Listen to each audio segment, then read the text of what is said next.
People in power have always loved slave labor. From actual slaves like during the Roman Empire, to the serfs of feudalism, to forcing prisoners to slave away digging ditches and building roads, like in the Soviet Union, all the way to enslaving people through loans and debts. Those in power love slave labor because it's the closest thing you're gonna get to an infinite money hack. You get to literally create wealth out of nothing, for no cost. And luckily today, we have a new form of slavery that is just as powerful. Why I'm on social media? One reason. The art of being relevant. 100%. You never imagine what it is to watch your video go viral. I stayed up the whole night and watched it go viral. Go boom, boom, boom, boom. But I felt I was like in Atlantic City or Vegas with the jackpot like this. Bella is addicted to social media.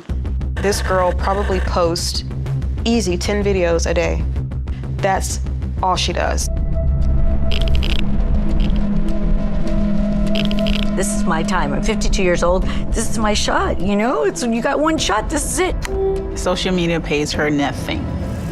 She doesn't make a dime. When I say I am on my phone, always, and let's just get this over with, I mean always. I have been on my phone at my grandmother's funeral where my relatives turned around and were just like, put that away. It was just a quick text. Brandon cares more about his world inside of his phone than his friends, his family, and going to work. Many of us spend more time on social media than we probably should, but for some users, sites like Facebook, Twitter, and yes, Instagram can become a troubling obsession, causing them to lose touch with reality. I'd sit in my room for days at a time and just kind of be there, and I had nothing else to do except for just kind of crawl up and go on social media. Maria Villarreal takes us to a place where young people are getting help for their social media addiction. Paradigm says its program, which includes therapy and reconnecting with the outdoors, has an 80% success rate. It can cost upwards of $50,000. And the great thing about this new form of slavery is that people love it. The average American happily spends more than 4 hours a day on their phone. That's at least 10 years of your life spent staring at a phone screen. 10 years of your life spent laboring away for these social media and phone companies while they do not give you a dime in return. Today, it's no longer about whipping slaves into action. It's about sending the masses a simple push notification. Facebook's most valuable asset is how well it knows you. Every post you like, every page you follow, every friend you make tells Facebook a bit more about who you are and, more importantly, what you buy or who you might vote for. Last year, Facebook made 98% of its revenue on advertising. That's $39.9 billion. Advertisers pay for those personal insights to make sure their messages reach the right audience. Now, obviously, Facebook knows what its users buy when they click on ads from Facebook. But what most people don't realize is that they have ways of tracking your offline purchases as well. For many years, Facebook has had partnerships with data brokers that collected information about people's purchases. So, for example, if you buy a burrito with your credit card, Facebook could know about that transaction, match it with a credit card that you've added to Facebook or Facebook Messenger, and start showing you ads for indigestion medicine. What started out as an exciting new invention has devolved into one of the worst inventions in modern times. I think it's funny because I think there was way less worry about the democratization of phones and mobile phones, but in my opinion, it's like one of the worst things that could happen to our civilization. You know, we're all stuck on a small screen. I am not a registered financial advisor, this video is not financial advice, and welcome to the new age of slavery.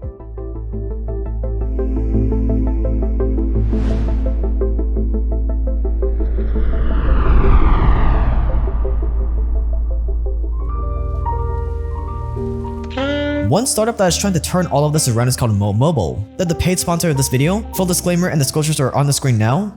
But basically, Mode Mobile built a real phone that you can buy in Best Buy, Walmart, and Amazon right now that pays you cash for using the phone. Yes, that is right. Instead of them trying to siphon and squeeze you for every penny they can like other companies, Mode Mobile will pay you for things like shopping on your phone, banking on your phone, or even unlocking your phone. They've already paid out over $150 million in rewards to users, and the average redeemer earns about $30 to $40 a month.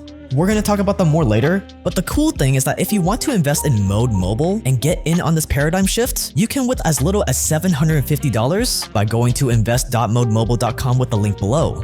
Early backers are getting up to 70% bonus shares, and 12,997 shareholders already participated in previously sold out allocations. So don't wait, claim an exclusive 70% bonus at 16 cents a share before it's sold out too. As always, with any investment, you can lose all your money, so do not invest more than you can afford to lose. Now back to the video. At the root of this new form of slavery is the classic saying. The classic saying is, if you're not paying for the product, then you are the product. And the reason why they're able to make it free is because of advertising. Advertising has been around for centuries. You had the newspaper ads of the 1800s, then in 1892, Sears made history by sending its catalog straight to thousands of mailboxes across the country in the world's first direct mail ad campaign. And at first, these types of ads were super successful. If you were a farmer living in a small remote town and an ad for discounted farming equipment landed in your mailbox, there was a pretty good chance you would be buying from the company that sent it to you. But because these ads were so great at attracting sales, it didn't take long for thousands of businesses to jump on the bandwagon. Suddenly, newspapers became almost all ads, while mailboxes were filled to the brim with junk mail, and so the race was on. Now, if you wanted to make money from these ads, you actually had to put a lot of effort into them. Then radio came about in the 1920s. Everyone quickly traded their paper ads for airtime on popular radio shows. And we will be right back to the 1928 World Series right after this short commercial break. Is just by eating delicious chocolatey Tootsie Rolls. The same thing happened with TV in the 1950s and telemarketing in the 80s. Every time a new form of technology came around, the amount of people it could reach would also increase, so the advertisers came flooding in. It was the peak of mass advertising, but it still had its limits. In this early form of mass advertising, there was no way for businesses to choose who they would advertise to. If you were a company selling farming equipment, you just had to blast out your ads over a large area and hope that just some of the people you reached were farmers. If your ad reached 100,000 people, you could still end up with only 1 or 2 sales. It was a shotgun approach and it was a gamble. But then everything changed with the invention of the smartphone. This is what iPhone is, okay? So, we're going to reinvent the phone. The iPhone changed everything for Apple, but as Apple, you still had a dire problem on your hands. Sure, you were making new iPhones every year, sure, customers were lining up around the block for them, but as soon as someone bought one of your phones, you would stop earning money from them. You would make a bunch of money once a year during your launch, and then sales would slump. It's still a good business, but it could be better. So you started tracking everything people did on their phones. Every app they downloaded, everything they searched for in the Apple apps they downloaded, where they live, the places they visited, their health information, who their family and friends are, all the articles they've read online, and all the books, music, and movies they downloaded onto their phone. All of it is monitored and sent back to Apple almost immediately. Because every action a user takes indicates something about them, if they downloaded books about farming and they visited websites about farming, that means they're the perfect candidate for ads about farming equipment. And boom, advertising was no longer a shotgun approach. And this changed everything.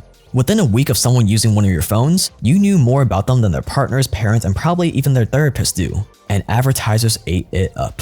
In 2022, Apple made more than $5 billion from its advertising business. And that number is set to reach at least $30 billion by 2026. And they're not even the biggest players. Android phones collect double the amount of data as Apple, while Google's operating system collects 20 times more.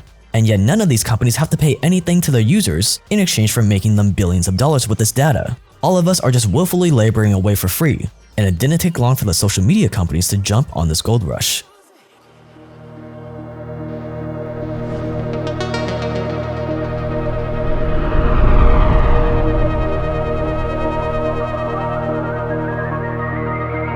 Zuckerberg, would you be comfortable sharing with us the name of the hotel you stayed in last night?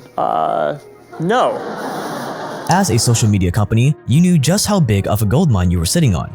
Just by tracking what users did on your platform, you could determine their race, ethnicity, religious and political views, personality traits, intelligence, happiness, addictive behavior, and much more. So you needed to make social media as addictive as possible. So you went to the foremost experts on keeping people's attention, the casinos. Think about it, the business model of casinos is to keep people gambling for as long as possible. And to do that, they've come up with attention engineers. So you hired these attention engineers to see what strategies casino used that you could implement on your platforms. Colorful emojis, special sounds for when a post gets liked, and endless push notifications to get people to open the app. And these were just the starts. Everything from the infinite content loop to the pull to refresh feature on your main feed were all designed to keep people scrolling. And all this attention just fueled the data you had on people to where you were able to create the greatest advertising medium to have ever existed. Now, if you want to run an ad on Facebook, for example, you simply go into Facebook ads, and then you're able to specify the exact type of person you want to target. Everything from age, gender, location, all the way down to the most minute of interests. And because of this, in 2022, Facebook made a total of $116 billion from ads. $116 billion made off of the backs of users being glued to their screen, not being paid a single cent for it.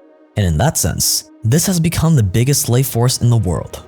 And all these mega corporations like Facebook want you to think that this is the only way, that if you want to keep scrolling for free, you gotta give up your data for free. But what if this does not have to be the case? If your data is so valuable, if these companies are making billions of dollars off of it, shouldn't they be able to afford to pay you at least a little bit of money for your data, instead of us just slaving away for free for them? Well, as it turns out, this is definitely possible.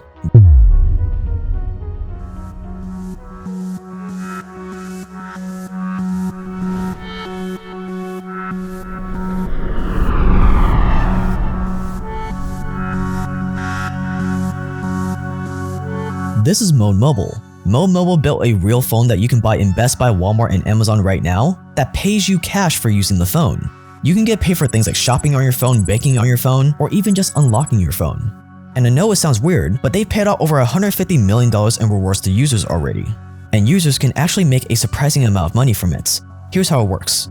So EarnPhone is a phone that you can buy at a Walmart or Best Buy, Amazon, etc. It's an Android device, and what's unique about it is not necessarily the phone in itself. Like, hardware is a pretty commoditized business at this point, right? Like the iPhone came out 15 years ago, BlackBerry came out 20 plus years ago, and the first smartphones have been around for a while. So hardware isn't really changing all that much, right? So what differentiates our phone is really the software behind it. Basically, we've created a layer on top of Android that allows that phone to pay you for all these various activities. The way it works essentially is you have various different categories that you can earn on. It could be things like reading the news. It could be things like unlocking the phone, charging the phone, shopping, banking. Basically anything that you're going to do across the various apps, we'll reward you for the time that you spend on TikTok, the time that you spend on YouTube. We can basically reward you per minute that you do those activities. For things that we actually have advertising partnerships with, it could be a bigger reward, a smaller reward. But on average, we have some consumers that earn thousands of dollars, tens of thousands of dollars in a given year. We do large sweepstakes as well, so people win these big sweepstakes. But our average redeemer is probably earning about $40 a month when they're using our service. But power users, they're earning hundreds, thousands in savings and earnings. And thus far, we've been able to facilitate about $150 million in earnings and savings back to consumers. This is Dan Noves. He's the co-founder and CEO of Mode Mobile. And the cool thing is that if you believe in Mode Mobile's vision to turn the smartphone industry on its head, you can actually invest into Mode Mobile right now with as little as $750 by scrolling down and clicking the link below. Early backers are getting up to 70% bonus shares, and 12,997 shareholders already participated in previously sold out allocations. So don't wait, claim an exclusive 70% bonus at 16 cents a share before it's sold out too. And yes, Mode Mobile users are earning $1,000 to $10,000 a year right now as we speak. But how? How are they able to make this profitable? I guess when people hear like you getting paid for certain actions like opening your phone or watching a video or whatever, how does that model work? Like, how are you able to do it, and why don't these other social media companies or phone companies do that? The difference between how we approach it is we try and align value with the consumers, align value with the brands, which are also the advertisers, and that ultimately aligns value with us. And so an example of how that would work is, say you want to play a game, and a company like Candy Crush, they want people to go into their app, play their game, buy in-app purchases. So what we'll do is, instead of just saying, hey, go download Candy Crush and we'll pay you for the install, what we do is essentially we reward you per minute you play Candy Crush. And then over a 7-day period of time or a longer period of time, you build a habit. And that's ultimately aligns value with the advertiser. It aligns value with the consumer because they get a little bit of rewards for what they do. And aligns value with us because we take a percentage of that. We're just doing that across everything and every facet of your life, whether it's your banking, shopping, working out, everything that you do on a mobile device, and the 40 hours that people spend on these devices, and align interest. And when you can do that, you can create hundreds, thousands of dollars, back for consumers. And in the course of a lifetime, it really, really adds up. Okay, so basically, if I'm getting this correctly, take Candy Crush, for example, the example you brought up. They know that if a user spends, let's say, an hour on the app, they know that on average, they're gonna earn like maybe $1 from them or something like that. So is your model like going to these companies and saying, hey, you're gonna make $1 every hour this person's on the app, so if we can get them on the app, can you pay us like 10 cents or something like that? Is that correct? Yeah, I mean, every unit economic's different. They have different, KPIs of what they're doing. But essentially, right, they know that, hey, if someone opens up our app X amount of times over the course of X amount of days, that person is more likely to develop a habit. And so what we'll essentially do is we'll align to those incentives, and they'll typically only pay us once we get to that milestone. Another example could be, with like a Robinhood trading account or something where, they want people to come in there, open up an account, deposit $5 and trade. And so we all ask them like, how much are you willing to pay for that? And then they'll be like, hey, $100. And so we'll take that $100 and we'll give like say 50 of it back to the consumer. And then now that person has $50 to trade with. Robinhood has a person that like completed a bank account, did a first trade, whatever their milestone was, and they have a new person, and then we take a percentage for creating that opportunity amongst advertiser and consumer, and we'll just do that across every facet of that person's journey on their device. But if it is possible to pay users for the data like this, why doesn't Facebook do it? Why doesn't Apple do it? Why don't any of these other corporations do it? I think that they don't have the incentive to do it, because fundamentally, they have been able, everyone's watched like The Social Dilemma and these movies, and like they have built the dopamine addiction of the likes and the follows, and it's an addictive thing that people do. So at the end of the day, unless regulators step in, which they have in many cases, or things like the Apple, privacy ban for advertising, there is no reason for why they would need to do that if they already have that flywheel working. So that's why Mode Mobile is taking on these behemoths. And they're not just stopping with their phone. Their vision is to get their Earn OS onto smartphones all over the world. So that's kind of the thesis behind what we're working on here with Earn Phone is, yes, we created our own device and our own smartphone. It's for sale in all these places. But a future that I envision is Earn Phone as a category where we'll see things like Motorola Earn Phone, Nokia Earn Phone, Samsung Earn Phone, and we could power that technology for those Android manufacturers on those sub $150 devices, which happens to be about 6 billion devices around the world. And if they're able to continue scaling like this, they're going to be helping a lot of people. Today, about 1 billion smartphones are iPhones, and the other 6 billion are Android. And the vast majority of people today, 6 billion approximately, are earning less than $12,000 a year, which is a pretty crazy stat. 56% of Americans don't have $1,000 in their savings right now. And so when you think about that, there is a lot of people that are looking to make a little bit of extra money. And if you could take that attention and create that, you can unlock hundreds of billions of dollars back to people. And if you can create that value, it's $1 trillion market opportunity. And that's what we're doing here and creating Earn Phone as a category. So that is why they're doing this public fundraise. Yeah, so the thesis behind this public fundraise is because we really wanted to focus on bringing all of our consumers and turning them into owners and also opening up to the retail markets. We see it as an incredible way to spread this message around Earn Phone. We've also priced our shares at 16 cents a share, which allows people to take advantage with a very low minimum of only $750. And we give a tremendous amount of bonus shares depending on when you come into the round. At the end of the day, what we want to do is grow community. And, if you become a Mode earner, which doesn't take any cost, it's all is free, you can still take advantage and be a part of this movement. But if you just want to make a little extra money on the side, you can pick up their phone right now.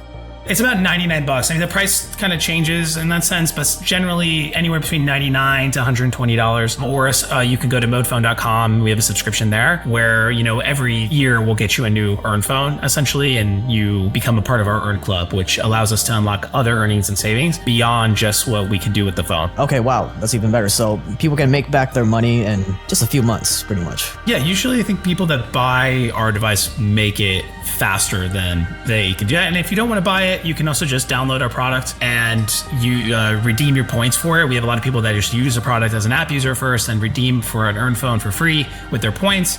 Everything will be linked below, so stay dangerous and we'll see you in the next one.